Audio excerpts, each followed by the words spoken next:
Hello everyone, welcome in fifth lecture of surface chemistry. Last lecture में हमने पढ़ा था by excessive cooling method how we can prepare colloid. फिर से इसको रिवाइज करवा देता हूँ. हम क्या लेंगे, ऑयल लेंगे. ऑयल के अंदर कुछ ड्रॉप्स वाटर की लेंगे, उसको स्ट्रॉन्गली एजाइटेट करवाएंगे हम, ताकि वो एक दो जो बूंदें थी पानी की वो बहुत सारी स्मॉल बूंद्स में ब्रेक हो जाएं, ड्रॉपलेट में कन्वर्ट हो जाएं. और फिर इसको एक्सेसिवली कूल कर देते हैं, हम फ्रीज कर देते हैं, ताकि जो ड्रॉपलेट वाटर की जहाँ है वहीं के वहीं वो सॉलिड बन जाए. अब सॉलिड जो ड्रॉपलेट होंगी उनकी मूवमेंट की वजह से उनके ऊपर चार्ज आ जाएगा फ्रिक्शन की वजह से. आगे इस टॉपिक को हम डिस्कस करेंगे. और वो इकट्ठी नहीं हो पाती फिर. लेकिन पानी की ड्रॉपलेट होती तो वो आपस में मिक्सअप हो जाती. तो इस तरह से हम, और जो वाटर की ड्रॉपलेट होती हैं वो क्योंकि कहीं दूर दूर हैं, वो वहीं के वहीं फ्रीज होने के बाद इकट्ठी नहीं हो पाएंगी. पानी की बूंदें होती तो वो इकट्ठी हो जाती. अब हमारा नेक्स्ट मेथड है केमिकल मेथड. केमिकल मेथड्स में से एक दो टॉपिक पूछ लिए जाते हैं, जैसे how will you prepare sulphur, gold sol, like that using chemical method. तो पहला है double decomposition method. Double decomposition एक तरह से डबल डिस्प्लेसमेंट की तरह है, कि जिसमें क्या हो जाता है, जैसे आर्सेनिक ऑक्साइड की रिएक्शन करवाएं अगर हम H2S के साथ, तो ऑक्सीजन और सल्फ़र का आपस में एक्सचेंज हो जाएगा. सल्फ़र की जगह ऑक्सीजन चली जाएगी, ऑक्सीजन की जगह सल्फ़र. तो ये डबल डिकम्पोजिशन मेथड है. तो आर्सेनिक की वैलेंसी +3 है, ऑक्सीजन की -2. तो आर्सेनिक के नीचे हमने लिखा +3, ऑक्सीजन के नीचे लिखा -2, और फिर क्रॉस मल्टीप्लाई करके क्या बन जाएगा, AS2O3. और सल्फ़र को जब एक्सचेंज करवा देंगे तो क्या बन जाएगा, आर्सेनिक सल्फाइड प्लस वाटर. तो आर्सेनिक देखो ये नीचे फार्मूला बना के दिखा रखा है. Arsenic +3, oxygen -2. तो आर्सेनिक के नीचे 3, ऑक्सीजन के नीचे 2, क्रॉस मल्टीप्लाई होकर क्या फार्मूला बन गया, AS2O3. हाइड्रोजन की +1 ऑक्सीडेशन स्टेट, सल्फ़र की -2. तो हाइड्रोजन के नीचे 1, सल्फ़र के नीचे 2, क्रॉस मल्टीप्लाई करके H2S बन गया. तो इसी तरह प्रोडक्ट में भी हमने ऐसे ही कर रखा है कि सल्फ़र की ऑक्सीडेशन स्टेट -2, आर्सेनिक की +3, क्रॉस मल्टीप्लाई करेंगे तो क्या बन जाएगा, AS2S3 प्लस वाटर. तो ये डबल डिकम्पोजिशन मेथड था. Second, by reduction. जो गोल्ड क्लोराइड है, गोल्ड की यहाँ पे +3 ऑक्सीडेशन स्टेट है, और SnCl2 में Sn की +2. टिन की +4 ऑक्सीडेशन स्टेट ज़्यादा स्टेबल होती है. तो SnCl2 SnCl4 में कन्वर्ट होगा तो खुद का इसका ऑक्सीडेशन होगा, तो दूसरे का क्या करवाएगा, ये रिडक्शन.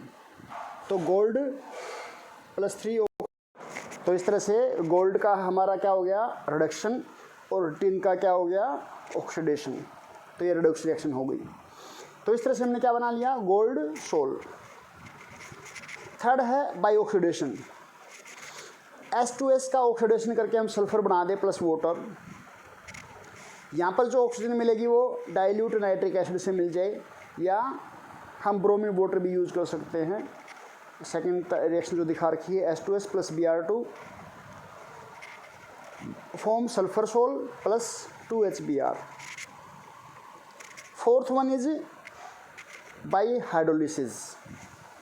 जैसे फेरिक क्लोराइड है, इसका हाइड्रोलिसिस करेंगे तो Cl की जगह OH आ जाएगा.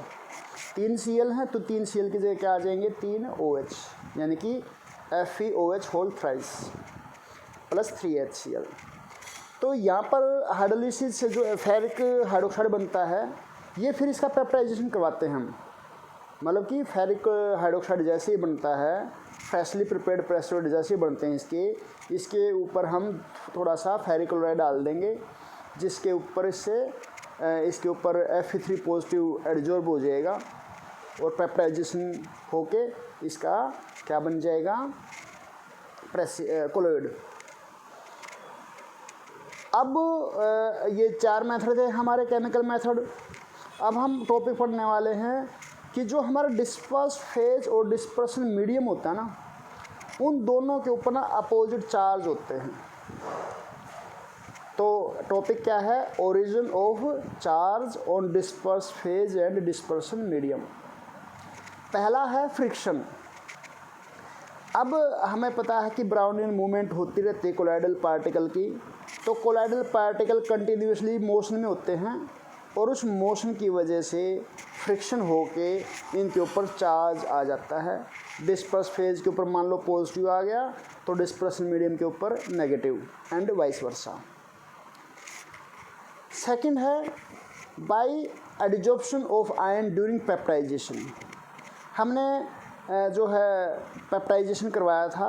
पेप्टाइजेशन में क्या किया था हमने कि इलेक्ट्रोलाइट डाल देते हम, जैसे अभी ऊपर पढ़ा हमने कि फेरिक हाइड्रोक्साइड के ऊपर अगर हम फेरिक क्लोराइड डाल दें तो जो आयन कॉमन हो, जैसे कि इसमें Fe कॉमन है तो Fe3 पॉजिटिव उसने एडजॉर्ब कर लिया, और जो Cl3 था वो तीनों Cl नेगेटिव बन के किस में चले जाएंगे? मीडियम में। तो मीडियम के ऊपर नेगेटिव आ जाएगा और डिस्पर्स फेज के ऊपर क्या आ जाएगा? Positive. Third is Bredig's arc method. Bredig's arc method जैसे डायग्राम बना रखा बराबर में, हम नीचे एक कंटेनर लेते हैं, उसके अंदर आइस क्यूब्स होते हैं वी शेप का, फिर एक मेटलिक कंटेनर लेते हैं, उसके अंदर हम सस्पेंशन को लेके और इलेक्ट्रोड लगाते हैं हाई वोल्टेज के साथ। तो ये पॉजिटिव और नेगेटिव वाले जो इलेक्ट्रोड हैं वो क्या करेंगे? वो किसी को इलेक्ट्रॉन दे देंगे और किसी से इलेक्ट्रॉन ले लेंगे। तो इस तरह से इलेक्ट्रॉन का ट्रांसफ़र हो जाएगा और चार्ज जनरेट हो जाएगा। Fourth one is due to dissociation of electrolyte.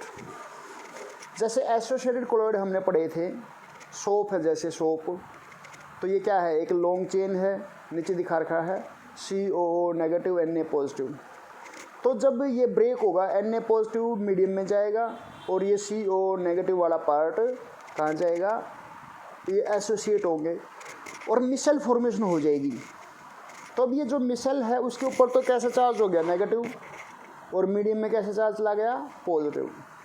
तो इस तरह से हम कह सकते हैं कि जो डिस्पर्स फेज और जो डिस्पर्सन मीडियम है उनके ऊपर क्या होगा? अपोजिट चार्जेस होंगे। क्या क्या बताया हमने कि फ्रिक्शन की वजह से आ सकता है, पेप्टाइजेशन के दौरान आ सकता है, ब्रेडिक्स आर्क मेथड में आ सकता है, इलेक्ट्रोलाइट के ब्रेक होने से आ सकता है। अब है कोएगुलेशन, मोस्ट इम्पोर्टेंट लिखा हुआ है, बड़ा इम्पोर्टेंट टॉपिक है। इस चैप्टर से ना तीन डेफिनेशन पूछी जाएंगी कि right short note on this. तो मेन तो ऐसे ही आना इसके ऊपर क्वेश्चन। तो उनमें कोएगुलेशन भी बहुत इम्पोर्टेंट टॉपिक है। कोएगुलेशन का मतलब है, जैसे नाम से पता लग रहा है, कोएगुलेट, इकट्ठा होना। कोएगुलेशन का क्या मतलब है? इकट्ठा होना। जैसे दूध है, दूध के अंदर अगर हम नींबू डाल दें तो पनीर बन जाएगा। तो पनीर का मतलब क्या? वो इकट्ठा हो गया ना सारा दूध, बाकी पानी बच गया। कोएगुलेशन। एग में लिक्विड होता है, अंदर बॉयल कर देंगे तो सॉलिड हो जाता है अंदर, तो वो प्रोटीन उसकी कोएगुलेट हो गई। तो देखो लिखा हुआ है coagulation, conversion of chloride into precipitate by adding small amount of electrolyte. Peptization में क्या था कि प्रेसिपिटेट के अंदर उसकी ओन इलेक्ट्रोलाइट डाल के किस में कन्वर्ट करना? क्लोराइड में। अब ये क्या है? क्लोराइड को प्रेसिपिटेट में बदलना, क्या डाल के? Small amount of electrolyte. अब इलेक्ट्रोलाइट का क्या फंक्शन है यहाँ पे? जैसे डिस्पर्स फेज और डिस्पर्सन मीडियम के ऊपर हमने बताया कि अपोजिट चार्जेस होते हैं। अब डिस्पर्स फेज, मान लो डिस्पर्स फेज के ऊपर पॉजिटिव चार्ज है, जैसे कि दिखा रखा है डायग्राम में। ये पॉजिटिव चार्ज इकट्ठे नहीं हो सकते, क्यों? एक दूसरे को रिपेल करेंगे। Like charges repel each other. तो पॉजिटिव को क्या करेगा? रिपेल। तो ये इकट्ठे नहीं हो सकते। इलेक्ट्रोलाइट अगर हम डाल दें, जैसे कि KCl डाल दिया हमने, K पॉजिटिव Cl नेगेटिव, तो ये जो Cl नेगेटिव है वो तो न्यूट्रलाइज कर देगा इन पॉजिटिव वाले डिस्पर्स फेज को। और K पॉजिटिव न्यूट्रलाइज करेगा मीडियम को। तो हमारा तो डिस्पर्स फेज जो है वो न्यूट्रल हो जाए, वही चाह रहे हैं हम। तो जैसे वो न्यूट्रल होगा तो वो इकट्ठे हो जाएंगे, देखो, और इकट्ठे हो जाएंगे बहुत सारे, तो उनका साइज बढ़ जाएगा और वो सस्पेंशन की रेंज में यानी कि प्रेसिपिटेट की रेंज में आ जाएगा। तो इसको बोलते हैं हम coagulation, conversion of colloid into precipitate by adding small amount of electrolyte, या फिर बाय हीटिंग। जरूरी हम इलेक्ट्रोलाइट डाल लें उसी से बने। जैसे दूध को बताया, दूध में पनीर डाल दिया हमने, नहीं, दूध से हमने पनीर बनाया, क्या डाल के, नींबू। गर्म दूध है ना, हम दूध उबालते हैं, जैसे वो गर्म हो जाता है, उबल जाता है, उसके अंदर नींबू का रस डाल देते हैं और वो पनीर बन जाता है। ये कोएगुलेशन है। लेकिन और भी तो मेथड हैं कोएगुलेशन करवाने के। कैसे? दूध को फ्रिज में रख दो, फ्रिज में रख दोगे तो क्या हो जाएगा, उसके ऊपर बड़ी मोटी मलाई आ जाती है, वो भी तो कोएगुलेशन है। तीसरा कि दूध को बॉयल कर दो, बॉयल करोगे, बॉयल करने के बाद भी तो मलाई आती है, वो भी कोएगुलेशन है। और ये जो है दूध जिनसे आप लेते हो वो क्या करते हैं, जिनके पास ये होते हैं भैंस गायें, उनसे वो दूध लेते हैं, फिर वो पनीर, वो क्या बोलते हैं उसको, क्रीम निकलवाते हैं। डेयरी वाले जो मशीनें होते हैं, डेयरी मतलब जो ये गन्नौर में डेयरी कई जगह, वहाँ पे क्या करवाते हैं, वो उनसे क्रीम निकलवा लेते हैं, क्रीम को वहाँ पे बेच के आ जाते हैं। यानी कि दूध में जो अच्छी चीज़ें थी ताकत वाली, वो क्रीम उन्होंने निकलवा दी, वो क्रीम निकाल के उनसे घी निकाल लेते हैं। वहाँ आपके पास जो दूध आता है उसमें विटामिन तो पूरे हैं, फैट नहीं है, यानी कि ताकत नहीं है। तो वो जो क्रीम निकालते हैं, कैसे निकालते हैं, देखा कभी मशीन उनकी? वो एक बड़ी सी मशीन होती है, उसमें डाल के और एक हैंडल से घुमाते हैं, सेंट्रीफ्यूगेशन करवाते हैं। सेंट्रीफ्यूगेशन में क्या होता है, एक बात बताओ, एक आपके पास टब है और टब में ना आप सबमर्सिबल से पाइप लगा के टब को पानी से भर रहे हो और पानी में रेत आता है पाइप में, मान लो। तो जब आप पानी डालते हो टब में, तो टब को इस तरह से पानी डालो कि पानी घूमने लग जाए चारों तरफ, और घूमेगा तो ये बताओ रेत जो वो कहाँ पर इकट्ठी होती है? या पानी साफ है आपके पास, उसमें रेत डाल के उसको घुमा दो गोल गोल, और फिर देखो रेत कहाँ पर इकट्ठी होती है। अगर रेत को नहीं लेना तो ऐसा करो, गिलास ले लो, गिलास में पानी ले लो, पानी में चीनी डाल दो, फिर घुमा दो उसको गोल गोल। अब ये देखो चीनी कहाँ पर इकट्ठी होती है। जो चीज़ भारी होती है ना, वो सेंटर की तरफ इकट्ठी हो जाती है। तो सेंटर की तरफ इकट्ठी हो जाएगी तो क्या करेंगे, सेंटर में होल बना देते हैं, होल में से वो चीज़ें निकल जाती हैं, भारी चीज़। तो ऐसे ही मिल्क को क्या करवाते हैं, एजाइटेशन करवाते हैं, घुमाते हैं उसको गोल गोल, सेंट्रीफ्यूगेशन करवाते हैं। और उसमें बहुत सारी छोटी छोटी कटोरियाँ होती हैं, कटोरी के सेंटर में भी सुराख होता है और बराबर में भी सुराख होते हैं। बराबर में से तो दूध निकल जाएगा और जो बीच में सुराख है उसमें से क्रीम निकल जाएगी नीचे। एक कटोरी से दूसरी से, दूसरी से तीसरी से, तीसरी से, ऐसे उसमें सैकड़ों जो हैं कटोरी होती हैं, डिपेंडिंग अपॉन द मशीन। तो इस तरह से अल्टीमेटली लास्ट में सेंटर में से क्रीम निकल जाएगी, क्योंकि भारी है और दूध हल्का था, वो बराबर में से निकल जाता है। तो इस तरह से हमें क्या मिल जाता है, दूध अलग क्रीम अलग। तो ये भी कोएगुलेशन है। तो एक बार पेपर में पूछा गया था कि कोएगुलेशन हम कैसे करवा सकते हैं। तो कोएगुलेशन करवाने का पहला तरीका, जैसे कि हम कोई इलेक्ट्रोलाइट डाल दें। दूसरा तरीका, हम उसको कूल कर दें। तीसरा तरीका, उसको हम बॉयल कर दें। चौथा तरीका, उसका हम सेंट्रीफ्यूगेशन करवा दें। तो ये है मेथड्स ऑफ कोएगुलेशन। पहला क्या है, बाय एडिंग इलेक्ट्रोलाइट। दूसरा बाय हीटिंग। तीसरा बाय कूलिंग। चौथा बाय सेंट्रीफ्यूगेशन।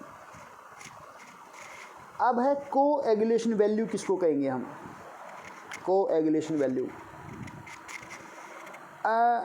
हमें ना 1 लीटर दूध है मान लो, उसका कोएगुलेशन करवाना, पनीर बनाना है, तो हमें कितना नींबू का रस उसमें डालना पड़ेगा। या कोई और दूसरा हमारा कोलॉइड है 1 लीटर, उसका कोएगुलेशन करने के लिए कितने मिलीमोल, यानी कि मान लो 0.001 मोल हमने चाहिए, तो उनको मिलीमोल में बदलेंगे तो वो 1 मिलीमोल हो जाएगा। 0.001 मोल अगर है तो उसको मिलीमोल में करेंगे तो 1000 से मल्टीप्लाई कर देंगे तो वो 1 मिलीमोल आ जाएगा। तो हमें कितने मिलीमोल इलेक्ट्रोलाइट की ज़रूरत पड़ेगी कि वो 1 लीटर कोलॉइड का क्या करवा दे, कोएगुलेशन, है ना। कितने मिलीमोल इलेक्ट्रोलाइट की हमें ज़रूरत पड़ेगी ताकि वो 1 लीटर कोलॉइड का कोएगुलेशन करवा दे, तो उसको बोलते हैं हम coagulation value. Number of millimoles of electrolyte required to cause the coagulation of 1 liter of colloid। अब मान लो हमारे पास 3, ये देखो एग्जांपल ये लिखा है, which of the following is most stable यहाँ पे स्टेबल आएगा बेटा, which of the following colloid is most stable, colloid A, colloid B, colloid C, colloid D. एक की कोएगुलेशन वैल्यू है 10, 20, 30, 40, ब्रैकेट में दे रखी ना। तो ऊपर देखो क्या क्या रखा है, जितनी ज़्यादा कोएगुलेशन वैल्यू उतना ही ज़्यादा स्टेबल। मान लो एक लड़का है X, उसकी पिटाई करने के लिए 2 लड़के चाहिए। एक लड़का है Y, उसको पीटने के लिए 10 लड़के चाहिए। तो इसका मतलब ताकत किस में ज़्यादा है, जिसको पीटने के लिए 10 चाहिए। और एक तुम हो जिसको पीटने के लिए 100 चाहिए, तो तुम्हारी तो ताकत तो और भी ज़्यादा होगी। तो जितनी ज़्यादा कोएगुलेशन वैल्यू होगी उतना ही स्टेबल होगा कोलॉइड, ताकतवर होगा, है ना, क्योंकि ज़्यादा मिलीमोल चाहिए इलेक्ट्रोलाइट की डालने के लिए, डालने, है ना, ज़्यादा डालने पड़ेंगे। तो ये क्वेश्चन IIT में आया हुआ पहले, तो ध्यान से। नेक्स्ट,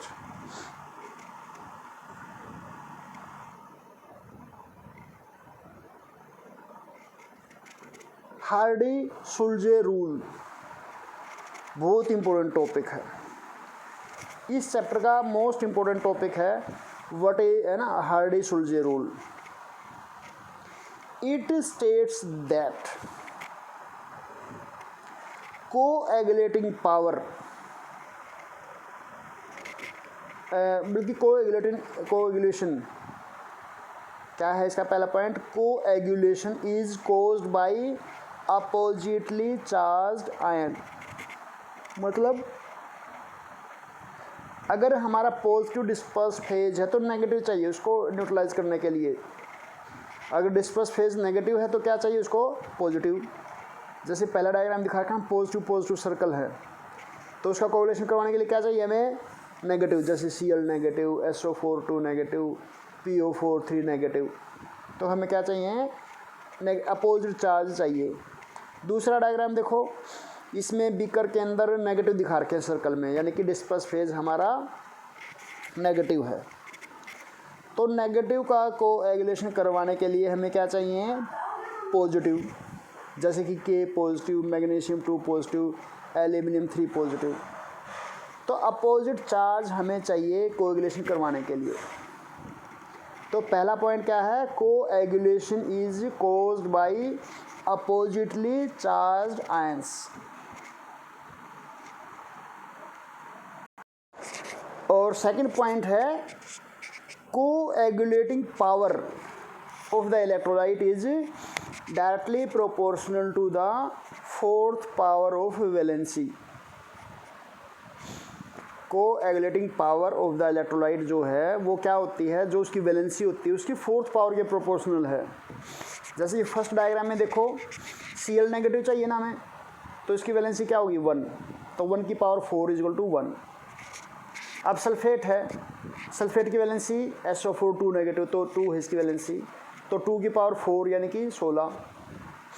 फॉस्फेट है, उसकी पावर, उसका जो है वैलेंसी 3 है ना, तो 3 की पावर 4 क्या हो जाएगा, 3 3 9 9 एसिड 81। तो कोएगुलेटिंग पावर क्लोराइड के कंपैरिजन में सल्फेट की 16 गुना ज़्यादा है और क्लोराइड के कंपैरिजन में फॉस्फेट की 81 टाइम्स ज़्यादा है। तो coagulating power is directly proportional to 4th power of valency. ऐसे ही दूसरे डायग्राम में देखो, के पोल्स के कंपैरिजन में मैग्नीशियम की और मैग्नीशियम के कंपैरिजन में एल्यूमिनियम की कोएगुलेटिंग पावर, पोटेशियम की 1 है तो मैग्नीशियम की 16 गुना, एल्यूमिनियम की 81 टाइम्स। ठीक है, तो 2 पॉइंट हो गए। Hardy-Schulze states that coagulation is caused by a positively charged ion, and second, coagulating power of the ion is directly proportional to the 4th power of valency. Next one is purification of colloid, कि हम colloid को purify कैसे कर सकते हैं। जब हम colloid बनाते हैं तो मैंने बताया, तो उसमें जैसे हमने बताया था ना, गेहूं को पीसते हैं हम, गेहूं से हमें दलिया बनाना है, तो दलिया बनते हुए साथ के साथ कुछ आटा भी बन जाता है और कुछ दाने गेहूं के भी बचे रह जाते हैं। तो गेहूं को अगर हम जो है सस्पेंशन मान लें और दलिए को अगर क्या मान लें हम कोलोइड और आटे को सॉल्यूशन, तो हमें साफ़ करना है दलिए को। तो दलिए को 2 छलनियों में से छाना जाता है। एक तो जो लोहे वाली छलनी होती है पीसना करने वाली, उसमें क्या होगा, गेहूं अगर कोई रह गया होगा उसमें तो गेहूं ऊपर रह जाएगा, दलिया और आटा नीचे निकल जाएंगे। फिर उसको छानते हम आटा छानने वाली छलनी से। तो जो आटा छानने वाली छलनी है उसमें क्या होगा, आटा निकल जाएगा, दलिया रह जाएगा ऊपर। तो ऐसे ही हमने कोलोइड में से सॉल्यूशन को भी अलग करना है और सस्पेंशन को भी। तो उसके लिए जो प्रोसेस यूज़ करते हैं वो यूज़ करते हैं हम डायलिसिस। अब देखो, जो हमारी किडनी होती है ना, उनका भी काम क्या होता है, डायलिसिस। हमारे ब्लड में सॉल्यूशन बन जाता है और ब्लड तो है ही कोलोइड, तो कोलोइड में जो सॉल्यूशन बच गया वो सॉल्यूशन को निकालते हैं हम और यूरिन बन के बाहर निकल जाता है बॉडी से। तो हमारी जो किडनी है वो एक तरह से क्या है, डायलिसिस करती हैं। जिनकी किडनी फेल हो जाती हैं उनका डायलिसिस करवाया जाता है मशीन में। 4 घंटे तक ब्लड को सर्कुलेट करवाया जाता है और वो क्या करती है मशीन, वो उसको जो डिस्पर्स फेज है वो तो कोलोइडल रेंज का है और जो उसके अंदर इम्प्योरिटी है वो सॉल्यूशन की रेंज की हैं, तो सॉल्यूशन को बाहर निकाल देते हैं। तो डायलिसिस कैसे करवाते हैं, डायग्राम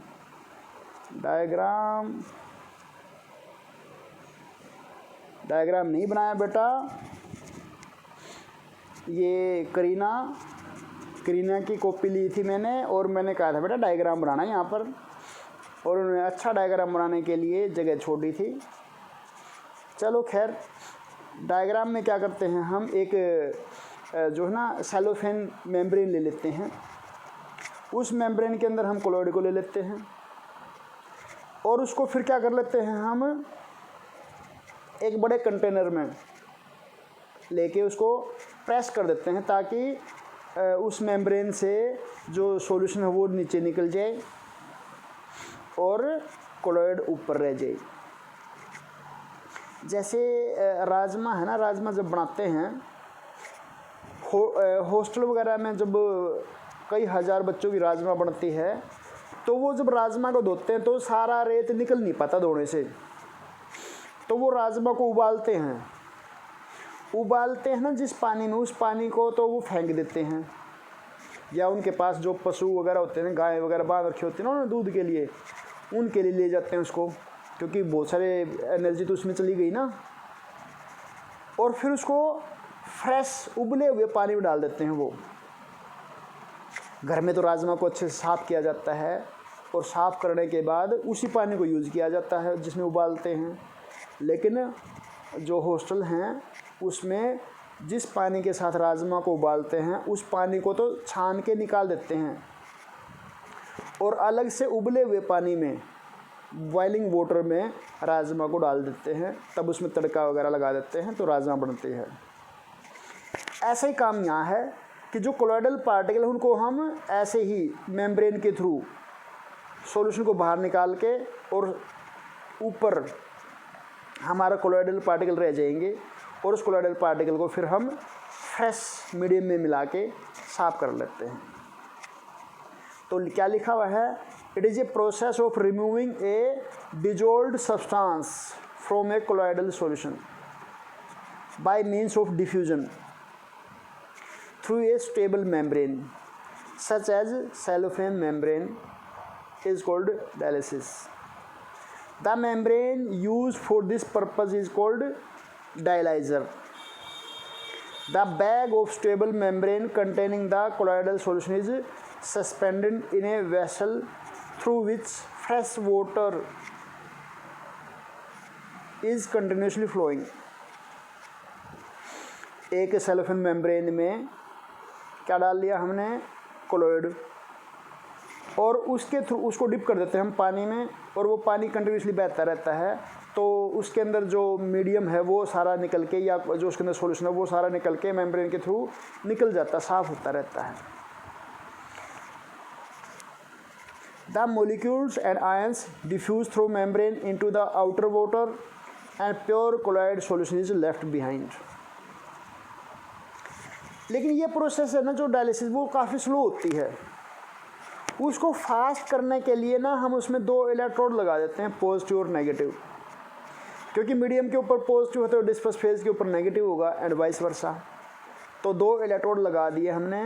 इलेक्ट्रोड लगाने की वजह से हाई वोल्टेज वाले इलेक्ट्रोड लगा दिए, तो वोल्टेज जो वोल्टेज हम लगाई है उसकी वजह से ये प्रोसेस फास्ट हो जाती है, वो जल्दी जल्दी बाहर निकल के आता है। तो उसको क्या कहते हैं हम, electrodialysis. The process of dialysis is quite slow. It can be made faster by applying electric field. If dissolved substance in the impure colloid solution is only an electrolyte, it is known as electrodialysis. The colloidal solution is placed in a bag of stable membrane while pure water is taken outside. The ion present in colloidal solution migrate out to oppositely charged electrodes. यहाँ पे electrodes आएगा बेटा, electrodes। तो हमने क्या किया, वही एक जैसे छोटा सा थैला है, जैसे ऐसे नहीं करते जलेबी उतारते हुए देखा होगा कपड़े में, वो लेके और वो दबाता है उसको, है ना, मटन को जो भी है क्या बोलते हैं उसको, बटर जो भी है। तो जलेबी उतारने वाले को देखा है, एक थैला सा लेता है, वो कपड़ा लेता है, उसके अंदर जलेबी का वो डालता है, वो सॉल्यूशन से जो बना होता है उसको दबाता है फिर वो। तो ऐसी ही एक थैली सी है मेम्ब्रेन वाली, उसको डिप कर दिया उसने पानी में, फ्रेश वाटर में, और इलेक्ट्रोड लगा दिए। वो कंटिन्यूसली पानी बहता रहेगा और इलेक्ट्रोड क्या करेंगे, जो अपोजिट चार्ज की इलेक्ट्रोलाइट सेलोफेन मेम्ब्रेन में है वो भी निकल के बाहर आ जाएगी। फोर्थ इज, ये तो था हमारा सेकंड इलेक्ट्रोडायलिसिस। अब नेक्स्ट है थर्ड, अल्ट्रा फिल्ट्रेशन। ये हेडिंग नहीं बनाया करीना, यहाँ पे हेडिंग बनाना भाई, जगह छोड़ रखी ना, अल्ट्रा फिल्ट्रेशन। तो अल्ट्रा फिल्ट्रेशन क्या है कि जो हमारा फिल्टर पेपर होता है ना, मेम्ब्रेन जो होती है ना, मेम्ब्रेन में से कोलॉइड तो पास नहीं हो सकता, लेकिन सॉल्यूशन पास हो सकता है। लेकिन मेम्ब्रेन में छेद बहुत छोटे छोटे होते हैं, तो छेद छोटे छोटे होते हैं तो फिल्ट्रेशन आसान नहीं। और अगर हम फिल्टर पेपर ले लें, फिल्टर पेपर में से फिर कोलॉइड भी पास हो जाएगा सॉल्यूशन के साथ साथ।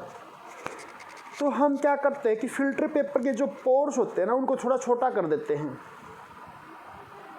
उसके ऊपर कुछ ऐसी चीज़ डाल देते हैं जिससे कि उनका जो छेद है उनका साइज़ कम हो जाए, और उसके थ्रू हम फिर फिल्टर करते हैं। इसको बोलते हैं हम अल्ट्रा फिल्ट्रेशन।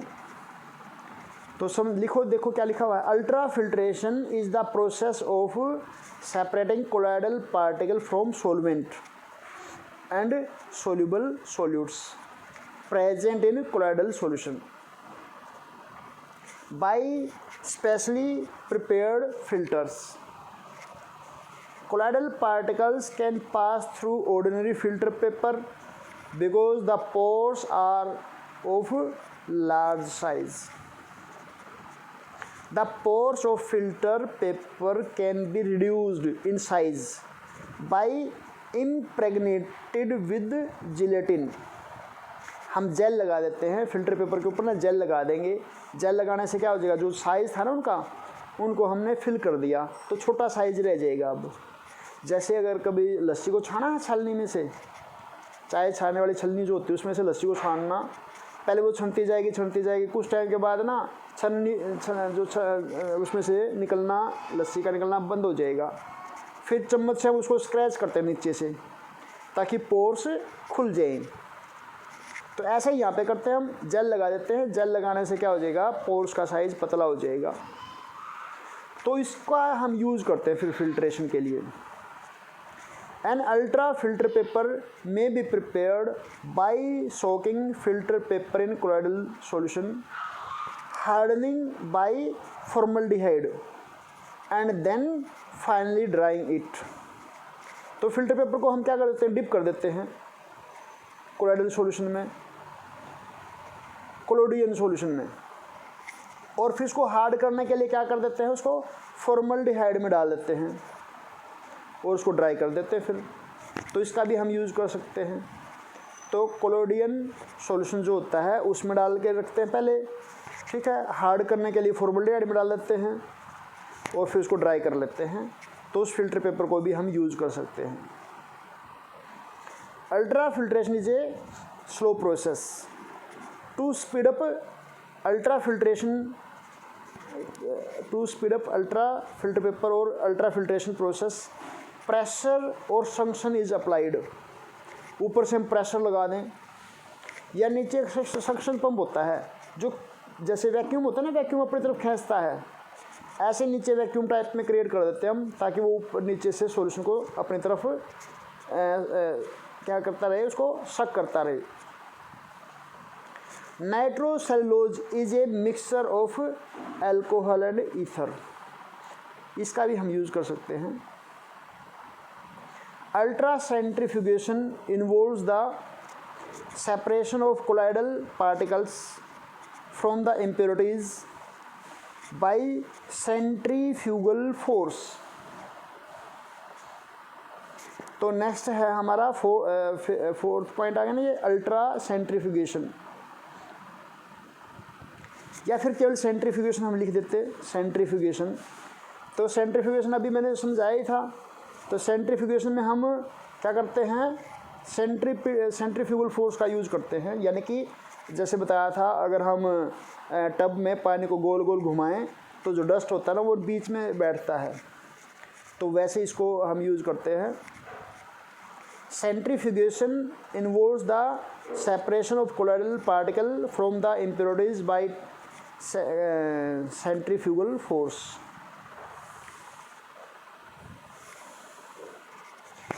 और जो ultra centrifuges include the separation of small particles such as viruses,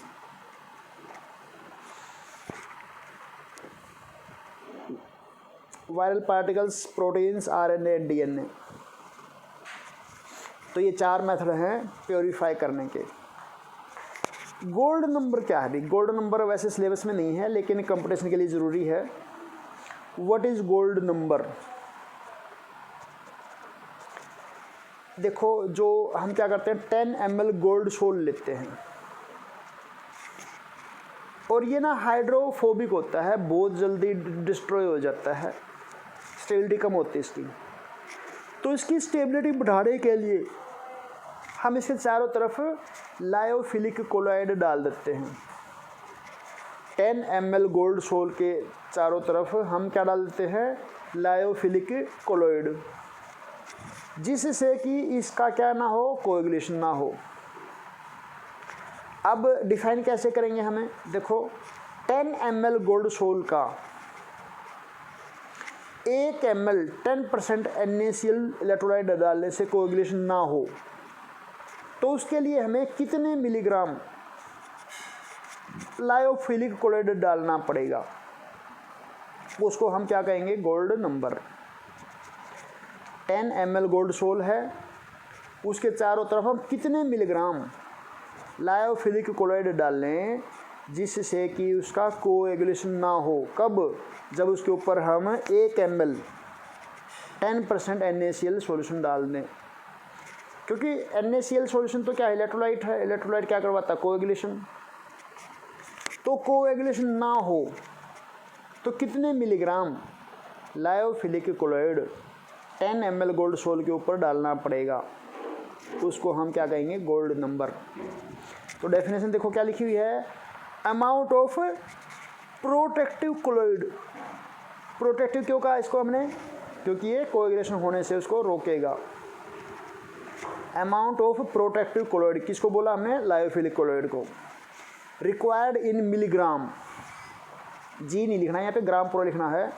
required in milligram to prevent the coagulation of 10 ml of gold sol when 1 ml of 10% NaCl is added।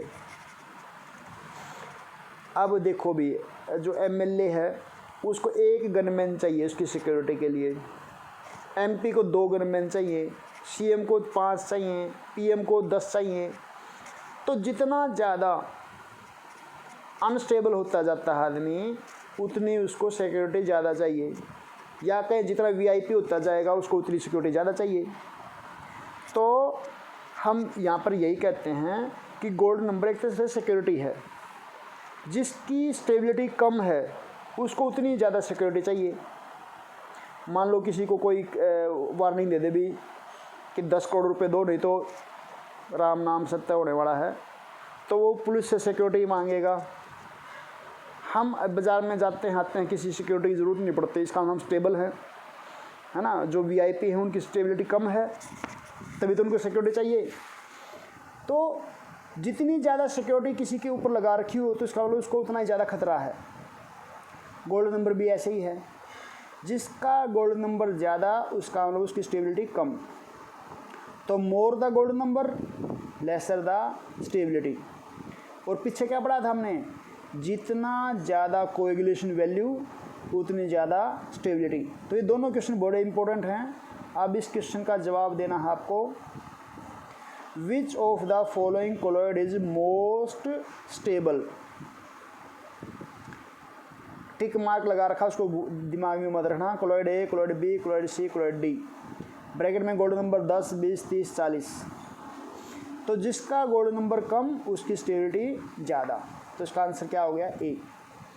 तो हमारा ये gold जो है ना colloid वाला topic, वो लगभग complete होने वाला है। 1-2 टॉपिक हैं वो हम नेक्स्ट लेक्चर में करेंगे। तो इस चैप्टर को रिवाइज़ करो, इसके नोट्स बनाओ।